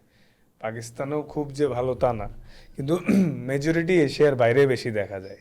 বাট স্টিল এখানেও পসিবল, যদি ডেফিনেটলি ইন্ডিয়ার সাথে এখন মিলায় লাভ নাই, ওদের ফ্যাসিলিটিস ওয়াইজ বা সব কিছু, জনসংখ্যা, দেশ অনেক বড়।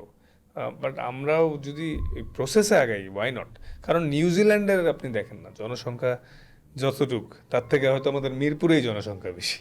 তো ওইখান থেকেও তো অনেক ভালো ভালো গ্রেট প্লেয়ার আসতেছে।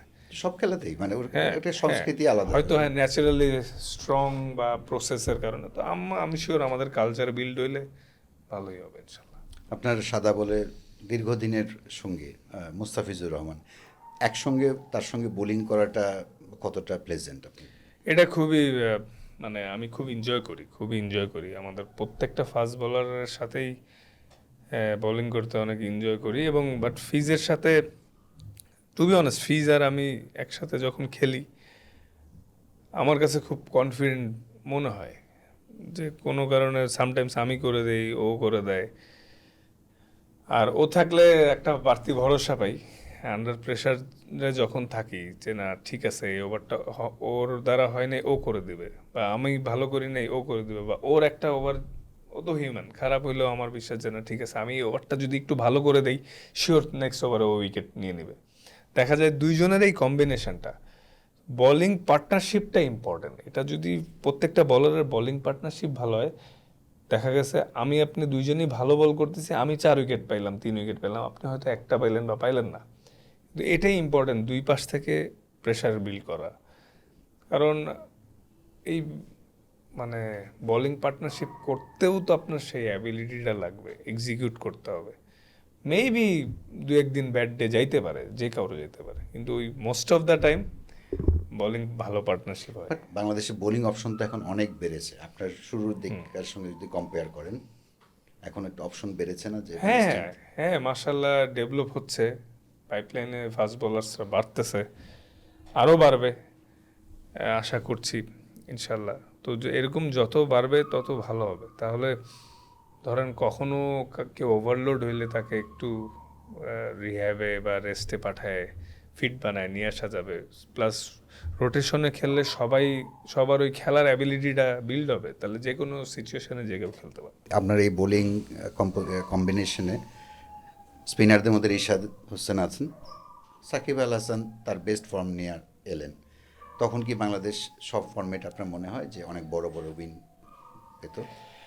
হ্যাঁ, ডেফিনেটলি। এতে এতে তো কোনো দেখেন সাকিব আল হাসান ভাইয়ের আমি তার বেস্ট ফর্মের কথা বেস্ট বলছি। ফর্মে থাকলে তার রিপ্লেসমেন্ট তো বাংলাদেশে তো নাই, ওয়ার্ল্ডেও খুঁজে পাওয়া সম্ভব হবে কিনা difficult, when at his best. তো কারণ সে বেস্ট ফর্মে থাকলে আমার দুইটা অপশান ওপেন হয়ে যায়। সাকিব আল হাসানের মতো প্লেয়ার স্কোয়াডে না থাকলে তখন দেখা যায় দুই সেক্টরে দুইটা প্লেয়ার পিক করতে হয়। এটা টিম ম্যানেজমেন্ট, ক্যাপ্টেনের জন্য অনেক সহজ হয়ে যায়। তো সে থাকলে তো মানে দলের জন্য অনেক লাভ, অনেক লাভ। তো আশা করছি যে ইনশাল্লাহ কখনো যদি সাকিব ভাইয়ের মতো প্লেয়ার আমরা পাই, আমাদের দেশের জন্য অনেক লাভ হবে। আচ্ছা, আপনার আর মুশফিকুর রহিম দুজন একদম ভিন্ন ধর্মী চরিত্র। মুশফিকুর রহিম হলেন অসম্ভব ডিসিপ্লিন। আমি কি অসম্ভব ইনডিসিপ্লিন বলে সেটা দিতেছেন? বলছি না। ওকে, মানে মানে তার সঙ্গে আপনার সম্পর্কটা কেমন ছিল? আপনি কিন্তু টিমের ছোট ভাই, মানে সবার সঙ্গে দুষ্টুমি, হ্যাঁ। তার সঙ্গে দুষ্টুমি করা কি একটু নর্মাল সাধারণ আলাপ আর কি? না না না, মুশফিক ভাই অনেক ডিসিপ্লিন, প্রসেস মেনটেন করে, এগুলো তো সব কিছুতে আছে। বাট ড্রেসিং রুমে অনেক ফানও করে আমাদের সাথে, তাই অনেক ফান করে। বলা যাবে কোনো একটা? না মানে না, অনেক জিনিস বলা যাবে না না। না না, মানে যেটা বলা যায় আর কি, এনি ইনসিডেন্ট বা কোনো স্পেসিফিক ম্যাচের, মানে এটা খুব রেয়ার, আমাদের কাছে খুব রেয়ার মনে হয় আর কি যে। না, মুশফিক ভাই যখন ভালো মুডে থাকে, খুশি থাকে, তখন সে খুব জলি থাকে, ফান ফান লাভিং। হ্যাঁ, দেখা গেছে যে আপসেট হইলে তখন আমরাই একটু চাইপে যাই, কম কথা বলি ভাইয়ের সাথে। বাট যখন সে মুডে থাকে, সেও ফান করে, মাঝে মাঝে কিছু ড্যান্স মুভস দেয় ড্রেসিং রুমে, ঠিক আছে, when he is happy। না, সেটা আমরা অবশ্য নিধাস ট্রফিতে মুশফিকুর রহিমকে আমরা নাগিন নাচ নাচতে দেখেছি। আমার কাছে এখন এটা অবিশ্বাস্য মনে হয় ওই দৃশ্যটা।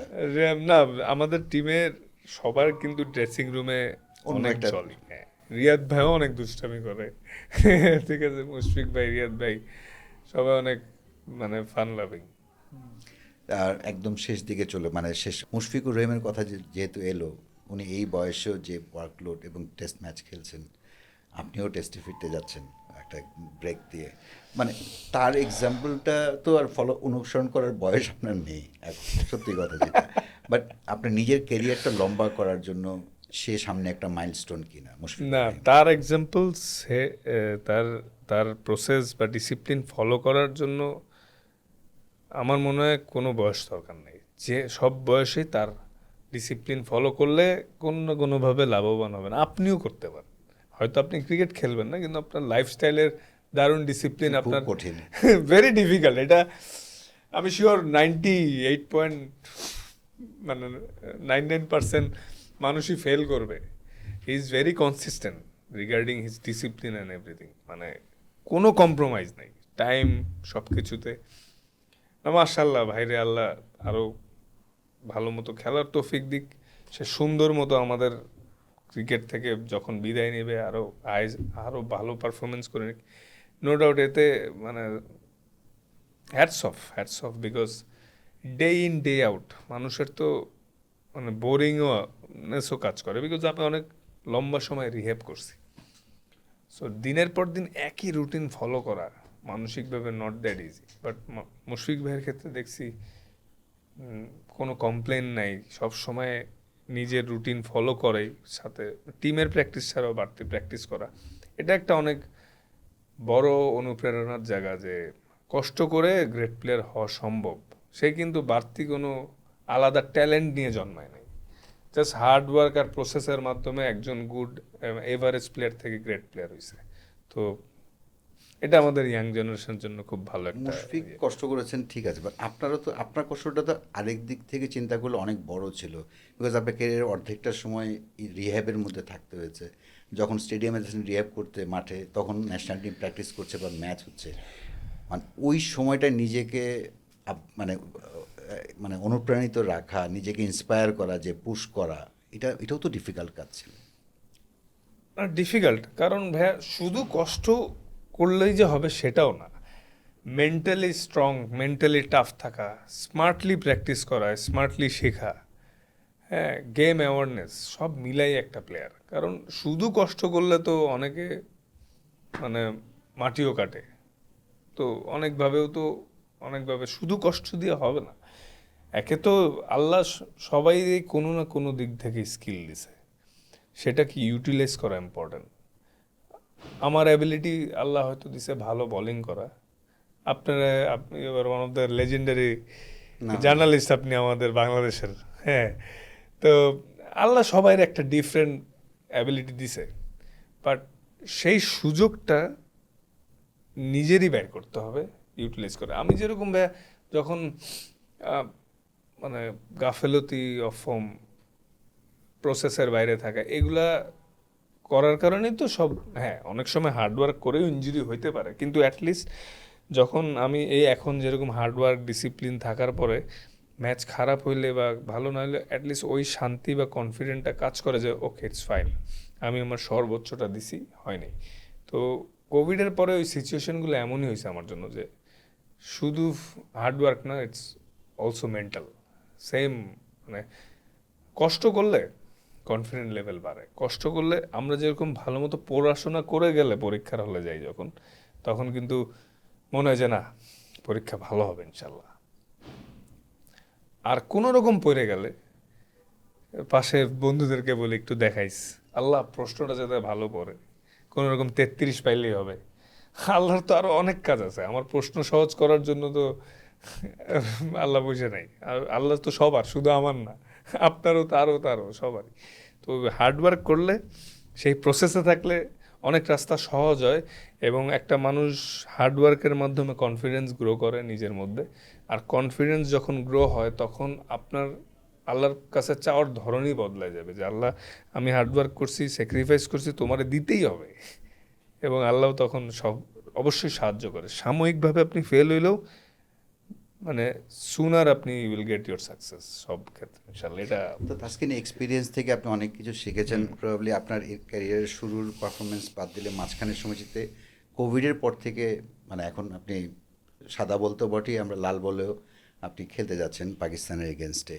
সো এই 31 বছর বয়সে এই যে সাহস করছেন, যেহেতু আপনার ইনজুরি প্রন একটা ফিজিক, মানে এটা কোন ক্ষুধা থেকে, টেস্ট খেলার জন্য নাকি নিজেকে নিজেকে তার প্রমাণ করার কি আছে? না, নিজেকে প্রমাণ করার মানে যেই জিনিসটা যে মানে হ্যাঁ, ওই প্রমাণ করার কিছু নাই যে আমি ভালো বলার বা আমি ভালো করতে পারি, এটা করে দিছি। এখন যে জিনিসটা যে মানে দেশকে এখন যত জিতাইতে পারবো, আমি চাই আমার কেরিয়ারের এন্ড পার্টটা যাতে হাই নোটে হয়, আমি আরো ভালো কিছু দিয়ে যেতে পারি। নেক্সট 3-4 ইয়ার্স আমি আমার সর্বোচ্চটা দিলে আমি শিওর বাংলাদেশের জিতার পিছনে আমি ভূমিকা রাখতে পারবো, এবং সেলস স্যাটিসফ্যাকশনটাও আরও অন্যরকম থাকবে। আর টেস্ট ম্যাচে যদি জিতানো যায় বা ভালো বল করা যায়, ওটার স্যাটিসফ্যাকশন একদমই অন্যরকম। কারণ অনেক কষ্টের খেলা, মেন্টালি, ফিজিক্যালি, স্কিল সব কিছু শো করে একটা 5 পাইতে হলে অনেক মেহনত করতে হয়। তো এটাই আর কি আমার, হ্যাঁ আমার ইনজুরি আছে, এগুলো আমি ম্যানেজ করে খেলতেছি, কিন্তু ইনজুরি ট্রেনিংও হইতে পারে, অত কিছু ভাবতেছি না। আমি চাই আরো ভালো খেলতে, সর্বোচ্চটা দিতে। আমার আগের পডকাস্টে মমিনুল আপনার এখানে বসে বলছিলেন যে এখন যেই জায়গায় আছি ক্যারিয়ারের, এখন আর প্রেশার ফিল করি না, এনজয় করি। আপনার ক্ষেত্রেও কি তাই? হ্যাঁ, অবশ্যই অবশ্যই। আমার হাঁটুতে একটু প্রবলেম আছে, অ্যাঙ্কেলে একটু প্রবলেম আছে, ওই সব যদি চিন্তা করতেই থাকি খেলবো কখন? আর 3-4-5 বছর পরে হয়তো একটা সময় খেলবো না ইন্টারন্যাশনাল, হ্যাঁ হয়তো একটা সময় ছাড়বো, সর্বোচ্চ কি 8-10 বছরই, এরপর তো বাইচে থাকলে খেলা ছাড়তে হবে। সো এনজয় করতে চাচ্ছি আসলে, এনজয় তো ছিঁড়লে ছিঁড়বে, পরেরটা পরে দেখা যাবে, আগে সর্বোচ্চটা দেই নিজে। মানে দিন শেষে আয়নার সামনে দাঁড়ায় বলতে চাই না বা রিগ্রেট ফিলিং করতে চাই না যে আমি আমার সর্বোচ্চটা দেইনি, সর্বোচ্চটা দিছি, এরপর যাই হবে দেখা যাবে ইনশাল্লাহ। আপনার স্বর্ণ সময় দেখেছেন ক্রিকেটের, মানে স্বর্ণ সময় সরি মানে নিকট অতীতে 2015 থেকে 19কে বলা হয়। ওই সময়ে অনেক বড় বড় খেলোয়াড়রা পঞ্চপাণ্ডব ছিলেন। আপনারা এখন ধরেন মুশফিকুর রহিম আছেন, আপনি আছেন, এরকম কয়েকজন সিনিয়র খেলোয়াড় আছেন। আপনারা কি এক্সাম্পল সেট করে যাচ্ছেন ড্রেসিং রুম কালচারে? ড্রেসিং রুম কালচারে অনেক পজিটিভ কথা হয়, very positive energy regarding of the ফিল্ডে সব কিছুতেই। এবং একটা ট্রানজ্যাকশন পিরিয়ড যাচ্ছিল, আমার মনে হয় কিছুটা ওভারকাম করে আসতেছি আমরা, আর আশা করছি নেক্সট ফিউ ইয়ার্সে ইনশাল্লাহ সেটার প্রভাবও সবাই দেখবে। কারণ ওই যে 15 থেকে 19 ওই সময়টা আমরা 4-5 জন ইয়াং প্লেয়ার ছিলাম, বাট বাকি যেই মোস্ট সিনিয়ররা ছিলেন তারা সবাই 8-10 বছর খেলার পরে খেলতেছিল। তখন তারা তাদের বেস্ট ডেলিভার করার টাইমটা ছিল এবং তারা ডেলিভার করছে। তো সেম আমাদের যারা মানে 2 বছর আগে কেউ ঢুকছে, 1 বছর আগে, 2 বছর আগে, তারা অলরেডি 3-4 বছর হচ্ছে। আমাদের টিম এখন 8-10 বছর খেলাও 4-5 জন আছে। তো সব মিলায় আমি শিওর এভাবে যদি সুন্দর মতো স্মুথলি চলে আর এই পজিটিভ কালচারটা যেটা বিল্ড হইতেছে এটা থাকে, নেক্সট ফিউ ইয়ার্স অনেক ভালো কিছু দিব আমরা বাংলাদেশ টিম ইনশাল্লাহ। আচ্ছা, ইন্ডিয়ার এগেনস্টে তো আপনার পারফরমেন্স, অনেকগুলো সিগনিফিকেন্ট পারফরমেন্স আছে। আইপিএলে আপনার খেলা হয়নি, একটা সুযোগ এসেছিল বোধহয় 2022-এ। হ্যাঁ, আমার টোটাল সাউথ আফ্রিকা, 2বার আসছে বাংলাদেশ। সুযোগ, আর আরেকবার কথোপকথন হচ্ছিল, বাট এনওসি ইস্যুস ছিল, মানে এনওসি ইস্যুস ছিল, আমি যাইতে পারিনি এটার কারণে। যদিও ন্যাশনাল ডিউটি ছিল, ন্যাশনাল ডিউটি থাকার পরও যখন আমি যাইতে পারি নাই, এটা বোর্ডের সবাই জানে, অনেকেই জানে আমি আইপিএলের সুযোগ পাইছি, আমি দুনিয়ার সব লিগ থেকেই প্রস্তাব পাইছি, এনওসির কারণে যেতে পারিনি। কয়েকটা লিগ খেলছি, আইএল খেলছি, এলপিএল খেলছি, টি10, জিম অ্যাফ্রো, হয়তো সামনে আরও খেলবো ইনশাল্লাহ। তো আশা করি এনওসির এই প্রবলেমগুলো আগের থেকে কমে আসবে। নাহিদ রানার বিষয়টা তো আমরা দেখতেই পেলাম। হ্যাঁ, এটা সর্বশেষ এটা যেটা এটা এটা পজিটিভ সাইড, বিকজ একটা প্লেয়ার সে যদি ফ্রাঞ্চাইজি খেলে মাঝে মধ্যে, ডেফিনেটলি ন্যাশনাল ডিউটির ঊর্ধ্বে কিছুই নেই। তো ন্যাশনাল ডিউটি থাকলে তখন যদি বোর্ড ডিসাইড করে ওকে এই সিরিজে ওকে আমরা কম খেলাবো, তারা যাইতে দিতেই পারে। কিন্তু এইগুলোতে খেললে মানে ফ্রাঞ্চাইজি ক্রিকেটে আসলে বেশ প্রেশার থাকে। অ্যাজ এ ফরেন প্লেয়ার হিসেবে আপনি যখন খেলতে নামেন, এটা কিন্তু প্রেশার অবজার্ভ করার ক্ষমতা যার যত বৃদ্ধি করবে বা বাড়বে, সে তত ইন্টারন্যাশনালে ভালো করবে আমার মনে হয়। তো এটা যত হবে, যে যত লিগস খেলতে পারবে, ওর ইমপ্রুভমেন্ট হবেই আমার মনে হয়। তো মাঝে মাঝে যদি বোর্ড থেকে আমাদেরকে এরকম খেলার সুযোগ করে দেয়, আমার বিশ্বাস দিবে, তো ভালো কিছু হবে। তো 2022-এর সাউথ আফ্রিকা ট্যুরে তো আপনার ক্যাপ্টেন যিনি ছিলেন এখন বোর্ড প্রেসিডেন্ট, হ্যাঁ, তো সিরিজ জেতার জন্য আপনাকে রেখে দেওয়া হলো, হয়তো আপনি ম্যাচ খেলতেন কি খেলতেন না, মানে 2022 south Africa series if you can recall, আপনার আইপিএলে বোধহয় কারো রিপ্লেসমেন্ট ওডিআই সিরিজ, এটা তো আমি প্লেয়ার অফ দ্য সিরিজই হইলাম। আপনি থেকে গেলেন, আপনাকে সিরিজ জেতার জন্য রেখে দেওয়া হলো। হ্যাঁ, না না, আমি ওই সিরিজ জিতার পরেও যাইতে পারতাম, আমাকে টেস্ট সিরিজের জন্য যাইতে দেওয়া হয় না। আমরা তো সিরিজ ফাইনাল ম্যাচে আমি 5টা পাইলাম, আমি প্লেয়ার অফ দ্য সিরিজ হইলাম, তারপরের 2টা টেস্ট ম্যাচ ছিল, ওইখানে আমাকে বোর্ড থেকে যাইতে দেওয়া হয়েছিল না। আর ওই সিরিজেই টেস্ট মানে ওয়ানডেটা খেলার পরে আমি টেস্ট ম্যাচে আমার শোল্ডারে ইনজুরি হয়, এই ইমপিচমেন্টটা হয় একদম, মানে তারপর আমি খেলতে পারিনি প্রায় 3 মাস। তো তখন হয়তো টেস্টকে যদি স্যাক্রিফাইস করে চাইলে আমার যাইতে দিতেও পারতো, দিলে খারাপ হইতো না, কিন্তু যাওয়া হয় না টেস্টের কারণে। যাক, আপনার ক্যারিয়ার নিয়ে আপনার ভবিষ্যৎ ভাবনা কি, রিগার্ডিং আপনার নিজের ক্যারিয়ার নিয়ে? আমার ভবিষ্যৎ ভাবনা, আমি চাই যে আমার ক্রিকেট ক্যারিয়ারটা অনেক হাই নোটে শেষ হোক, আমার পারফরমেন্স দ্বারা বাংলাদেশ বেশ কিছু জয় পাক, যেটা মেমোরেবল হোক। আমি যাতে দেশকে আরও ম্যাচ জিতে দিতে পারি, সুস্থ হয়ে লম্বা সময় ইফেক্টিভভাবে সার্ভিস দিতে পারি। তো আমি চাই হাই নোটে শেষ করতে এবং খুব সম্মানের সাথে মাঠ থেকে রিটায়ার করতে। মাঠ থেকে বিদায় নিতে চান? কারণ Sure. মাঠ থেকে বিদায় নেওয়া অনেক গ্রেট প্লেয়ারদেরই আমাদের বাংলাদেশের হয়নি, সো আমি চাই নিতে, এখন বাকিটা আল্লাহর ইচ্ছা। আশা করি আপনি সেই এক্সাম্পল সেট করতে পারবেন। ইনশাআল্লাহ। সবশেষ প্রশ্ন, যে ক্রিকেটার তাসকিনের ক্রিকেট থেকে চাওয়া পাওয়ার হিসেব যদি মেলাতে বলি, আপনি কতটুকু পেয়েছেন, ক্রিকেট আপনার কতটুকু কেড়ে নিয়েছে? আসলে চাওয়া পাওয়ার দিক থেকে তো ক্রিকেটের কারণেই জীবনে অনেক কিছু আজকে যেটাই হয়েছে, এখনো অনেক কিছু অ্যাচিভ করার আছে, বাট যতটুকুই হয়েছে 10-এ 3-4, এই just because of cricket. Definitely আল্লাহর রহমত, নিজের প্রচেষ্টা আছে, তো এই ক্রিকেটের জন্য হয়েছে। তো আমার মেন গ্ল্যামার বা আমার সব কিছু ক্রিকেটকে ঘিরেই। তো ক্রিকেট আমার আসলে কিছুই কেড়ে নেয়নি, ক্রিকেট আমার সব শিখাইছে, যাই দিছে, যাই শিখাইছে, যা শিখছি সব ক্রিকেটের মাধ্যমেই। এবং ক্রিকেট একটা জীবনের মতোই, এবং এখানে ফ্যামিলি লাইফ যেরকম, ক্রিকেট লাইফটাও অমনই। Great form, off form, injury, negligence, stardom, হ্যাঁ, মানুষের ভ্যালু সব রিলেটেড। মানুষের বিহেভিয়ার ডিপেন্ড করে পারফরমেন্সের উপর, ফ্যান্সদের রিয়াকশন ডিপেন্ড করে পারফরমেন্সের উপর। সেম ঘরে যেই ছেলেটা বেশি আর্ন করে তারা আলাদাভাবে ট্রিট করে, যে একটু দুষ্টু তারা অন্যভাবে ট্রিট করে। তো ক্রিকেট আমার জীবনই আসলে, তো এইটা দিয়ে আমি লাইফে সব শিখতেছি, শিখবো, জানি না সামনে আরও কত কিছু দেখবো। তো এই ক্রিকেটে আমার কিছুই কেড়ে নেয় নেই, যাই দিছে আল্লাহ আমার ক্রিকেটের মাধ্যমে। থ্যাংক ইউ তাসকিন, আশা করি যে আপনার প্লেয়িং লাইফ দীর্ঘ হোক, সামনে পাকিস্তান সিরিজে খেলছেন এবং আপনার যে নতুন উদ্যোগ জি, প্লে যেন আরো লম্বা সময়, লম্বা ইনিংস খেলে, ইনশাল্লাহ। লম্বা যেন থ্যাংক ক্যারিয়ার ইউ। আশা করি